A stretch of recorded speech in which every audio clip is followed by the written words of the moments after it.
The call that ended in the dark. The disappearance of Brandon Swanson.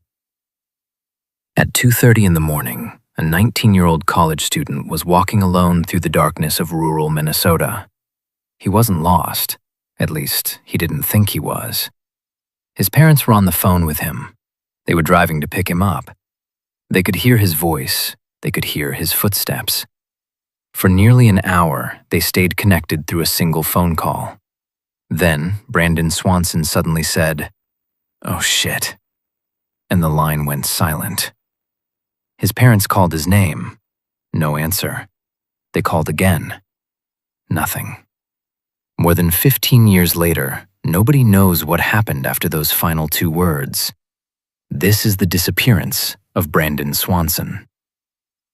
To understand how a simple ride home turned into one of America's most haunting missing person cases, we need to go back to the evening before Brandon vanished, because nothing about that day suggested it would be his last. In May of 2008, 19-year-old Brandon Swanson was looking forward to summer.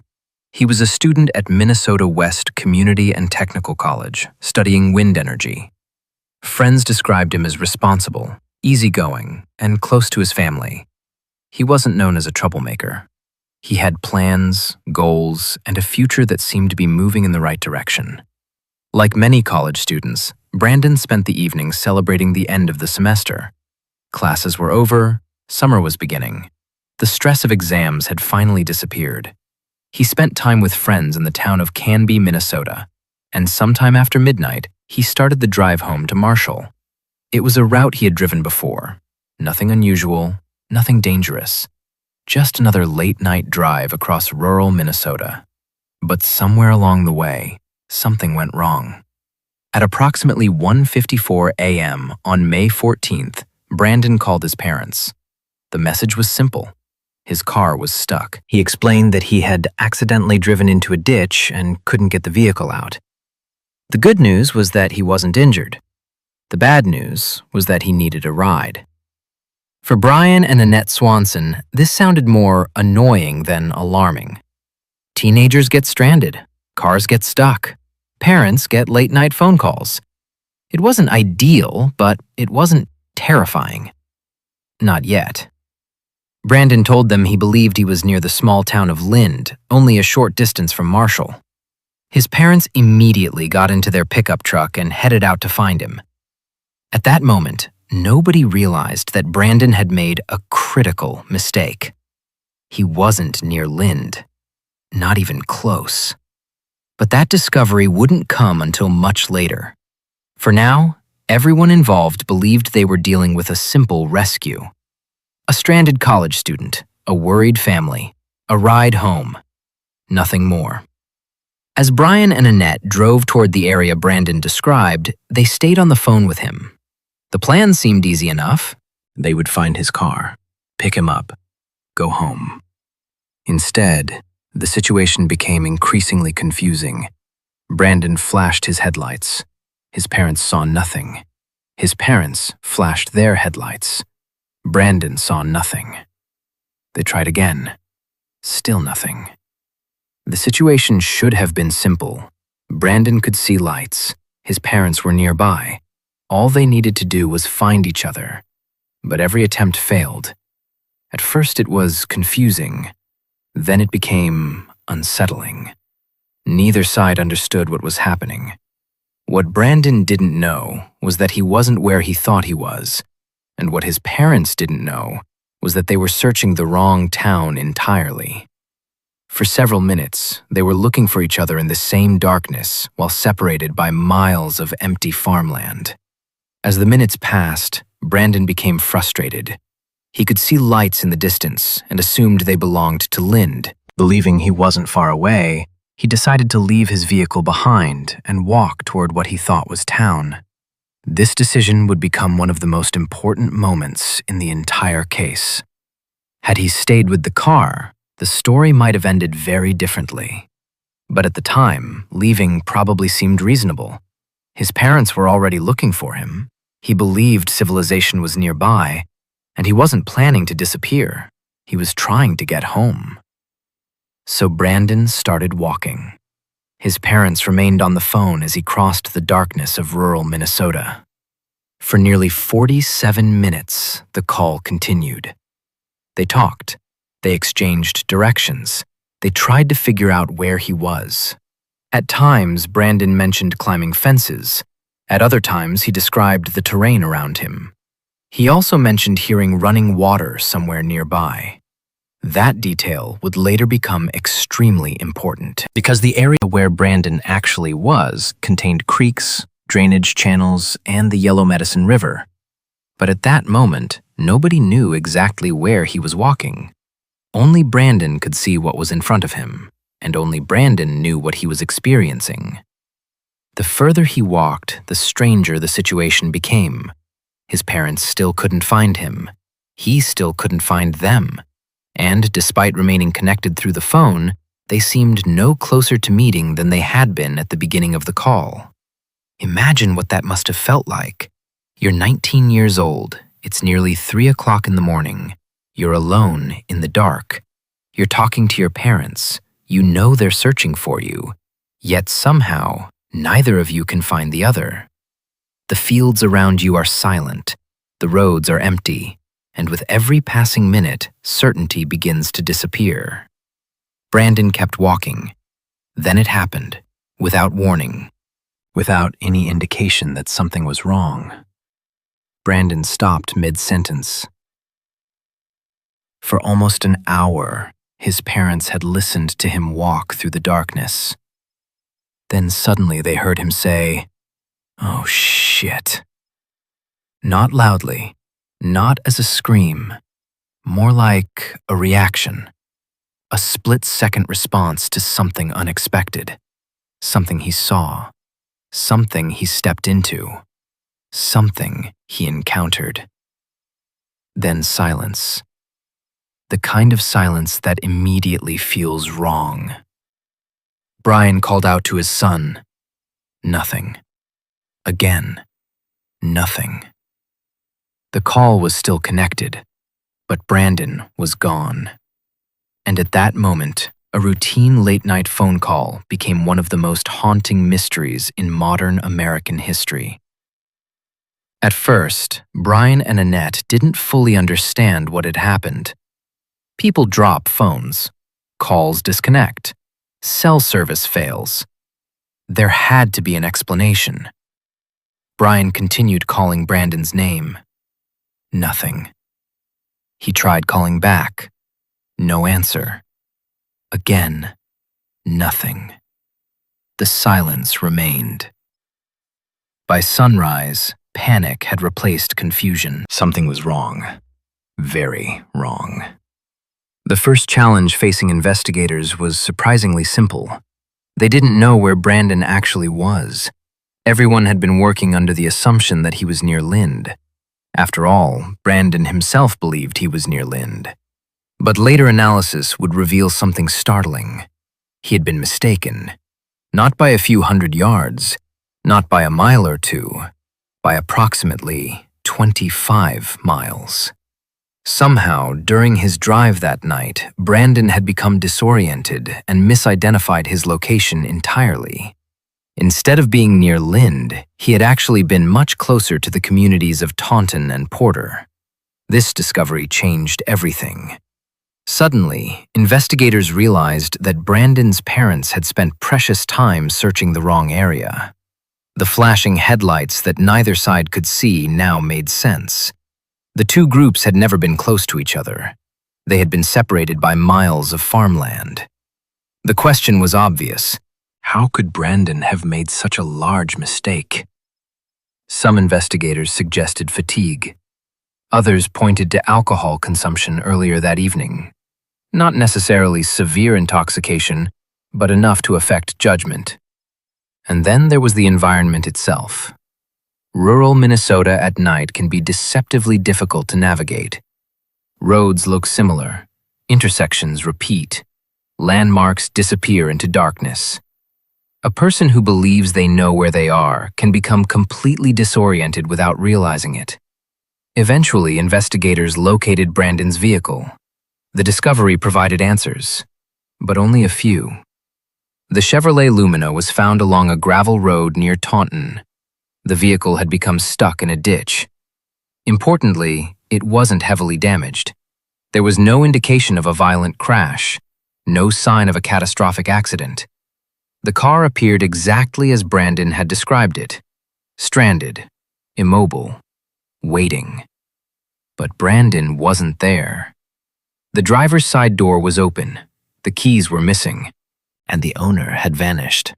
The scene suggested that Brandon had indeed left the vehicle voluntarily and begun walking exactly as he had told his parents. Now investigators needed to determine where he had gone next. The search operation expanded rapidly. Family members organized volunteers. Law enforcement officers canvassed the area. Local residents joined search efforts. Maps were studied. Routes were reconstructed, and attention quickly focused on the path Brandon likely took during his final phone call.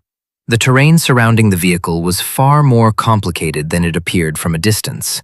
Open farmland dominated the landscape, but hidden among those fields were drainage ditches, creeks, rivers, culverts, fence lines, and patches of dense vegetation. To someone driving through during daylight, the area might seem simple. To someone walking through it in darkness, it could become a maze, especially if they believed they were somewhere else entirely. One detail from the phone call immediately caught investigators' attention. Brandon had repeatedly mentioned climbing fences. That meant he was likely cutting directly across private farmland rather than following roads. The decision made sense. He thought he was walking toward town. Crossing fields seemed faster. Unfortunately, it also increased the number of hazards he might encounter. Barbed wire, steep embankments, drainage channels, creeks hidden by darkness, uneven ground. Search teams began looking for any indication that Brandon had fallen, become injured, or become trapped. Tracking dogs were brought in. Initially, the results seemed promising. The dogs picked up Brandon's scent near the vehicle and followed it away from the ditch. This appeared to confirm what investigators already suspected. Brandon had walked away from the car. But then, something unusual happened. The scent trail stopped. Abruptly. Not gradually. Not after miles of wandering. It simply ended near a gravel road. The finding immediately generated questions. If the dogs were correct, what happened at that location? One possibility was straightforward. Brandon reached the road and entered a vehicle. Perhaps someone offered him a ride. Perhaps he accepted help. Perhaps he encountered another person entirely. If that happened, it could explain why the trail ended so suddenly. But there was a problem. There was no evidence proving it. No witness came forward. No driver was identified. No vehicle was connected to the case. And while scent tracking dogs can be extremely useful, they are not infallible. Investigators had to consider alternative explanations as well. Maybe environmental conditions affected the trail. Maybe Brandon changed direction. Maybe searchers were interpreting the result too confidently. Still, the possibility lingered. Because if Brandon had entered a vehicle, the case would become very different. The search soon shifted toward another major area of concern: water. Investigators remembered Brandon mentioning running water during his final phone call. That detail suddenly seemed significant. Near the area where Brandon disappeared was the Yellow Medicine River, along with smaller waterways and drainage systems.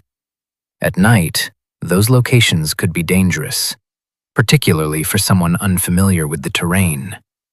Imagine walking through darkness. No flashlight, no map, no clear understanding of where you are. A narrow stream can appear much wider. A shallow ditch can look like solid ground. A riverbank can vanish into darkness. One wrong step may be all it takes. This possibility seemed to fit Brandon's final words. Oh shit. A sudden reaction, a sudden surprise, a sudden accident. Many investigators began considering whether Brandon had fallen into water shortly after speaking those words. On paper, the theory made sense. Unfortunately, reality refused to cooperate because despite extensive searches, nothing was found. Not Brandon, not his phone, not his wallet, not his clothing. Nothing. Days turned into weeks, weeks turned into months. Search teams crossed fields that seemed endless. Volunteers walked fence lines. Dogs tracked scent trails. Investigators studied maps. Helicopters searched from above. Every promising lead eventually ended the same way. Nothing. No backpack, no clothing, no wallet, no phone, no body. It was as if Brandon had simply stepped out of the world. And that is where the case became truly unsettling. Because many missing person cases eventually produce evidence, a sighting, a financial transaction, a witness statement, a piece of clothing, a phone signal, something. Brandon produced none. The young man who had spent 47 minutes talking to his parents suddenly disappeared so completely that investigators struggled to determine whether he had died in an accident, become the victim of a crime, or somehow vanished under circumstances nobody had yet considered. And as the years passed, the mystery only deepened. As months passed without answers, the investigation entered a phase familiar to many families of missing persons. The active search began to slow. The mystery did not. If anything, it grew larger. Every year that passed without evidence made Brandon's disappearance more difficult to explain. The case attracted attention across Minnesota and eventually across the United States. Online communities began analyzing maps. Podcasters discussed theories. True crime researchers reconstructed Brandon's route. Thousands of people who had never met him became invested in the same question. What happened after those final words? Over time, several major theories emerged. Some are supported by evidence, others are supported mostly by possibility. None have been proven. The first and most widely accepted theory is accidental death. According to this explanation, Brandon became disoriented while crossing unfamiliar farmland. At some point, he encountered a hazard he could not see in the darkness, perhaps a riverbank, perhaps a drainage channel, perhaps a hidden drop-off, perhaps an area of water concealed by vegetation. The theory has obvious strengths.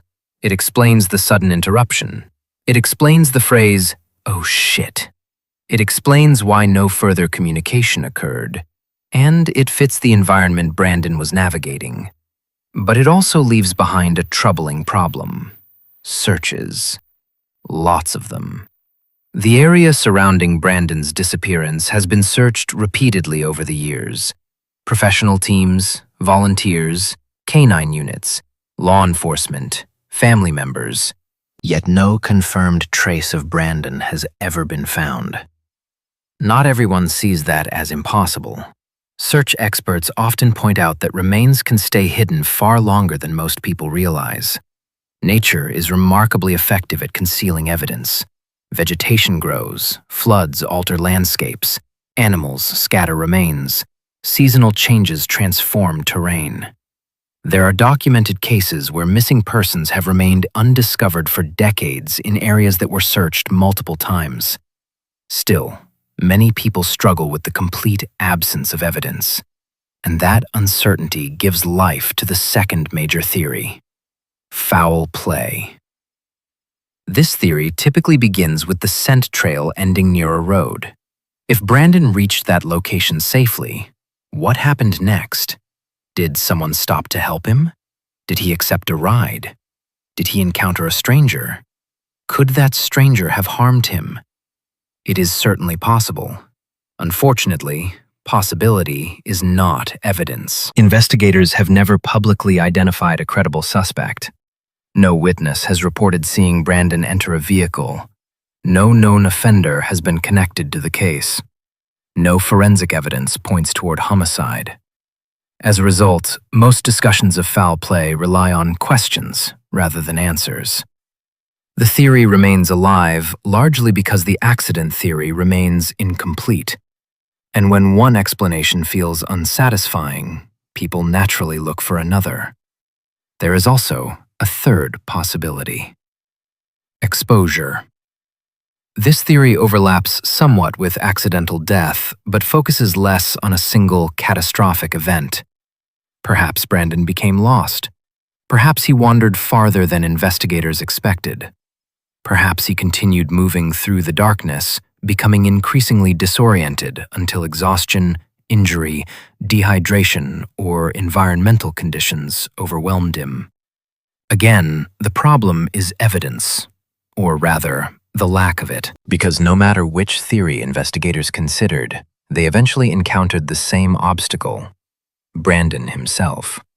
Or, more accurately, the absence of him. No confirmed sightings, no confirmed activity, no confirmed trace. Nothing that conclusively pointed in any direction. And that created another question. Could Brandon have disappeared voluntarily? Technically, investigators must consider the possibility in almost every adult missing person case. Adults have the legal right to disappear if they choose. But most people familiar with Brandon's case consider voluntary disappearance highly unlikely. His behavior simply doesn't fit. He had not emptied bank accounts. He had not withdrawn large amounts of cash. He had not packed belongings. He had not left goodbye messages. He had not severed relationships beforehand. Most importantly, he had spent nearly an hour trying to coordinate a rescue with his parents. Everything about his behavior suggests someone attempting to solve a problem, not someone planning to vanish. For Brandon's family, however, the investigation was never just about theories. It was also about something else: the response, particularly during those first critical hours. Brian and Annette believed from the beginning that Brandon was in danger. To them, the situation seemed obvious. Their son had disappeared during an active phone call. He was stranded, lost, alone. Yet because Brandon was 19 years old, he was legally considered an adult. At the time, that distinction affected how some missing person reports were handled. The assumption often existed that adults could simply leave voluntarily. Family concerns alone were not always enough to trigger an immediate, large-scale response. Brandon's parents believed that needed to change, and eventually, it did. In 2009, Minnesota enacted legislation that became known as Brandon's Law. The law helped ensure that law enforcement agencies could immediately accept missing person reports without waiting periods, and encouraged faster responses when circumstances suggested a person might be endangered. It was a significant change, one born directly from tragedy. Today, Brandon's name exists not only in missing person databases, but also in legislation designed to help others. It is a legacy his family never wanted, but one they fought to create. Even now, years later, the investigation remains officially open. The FBI continues to list Brandon as a missing person. His family continues seeking answers, and the case continues attracting attention from people who find themselves haunted by its simplicity. Because that may be what makes Brandon's disappearance so disturbing. There is no elaborate conspiracy, no famous suspect, no sensational scandal. Just a young man trying to get home. A wrong turn, a stranded car, a phone call, and the darkness that seems to swallow everything after it. The truth is, nobody knows exactly what happened that night. Maybe Brandon slipped into water. Maybe he became injured somewhere searchers never found. Maybe he encountered another person on that lonely road. Maybe the answer is something nobody has considered. The truth is that we don't know. And after all these years, certainty feels farther away than ever. But what makes this case unforgettable isn't just the mystery. It's the phone call. Because most families of missing people never get a final moment. No final conversation, No final words. No final clue. Brandon's parents did. They heard their son alive. They heard him walking. They heard him trying to find his way home. And then they heard him disappear. Somewhere in the darkness of rural Minnesota, a 19-year-old college student took a final step that nobody has ever been able to explain. His car was found. His route was reconstructed. His voice survived in memory. But Brandon himself was never found. And that leaves us with the same question investigators have been asking since May of 2008. What happened after those final 2 words? Oh, shit. If you have your own theory about Brandon's disappearance, let me know in the comments below. And if you enjoyed this video, consider subscribing for more true crime and unexplained disappearance cases. Until next time, stay safe, and thank you for watching.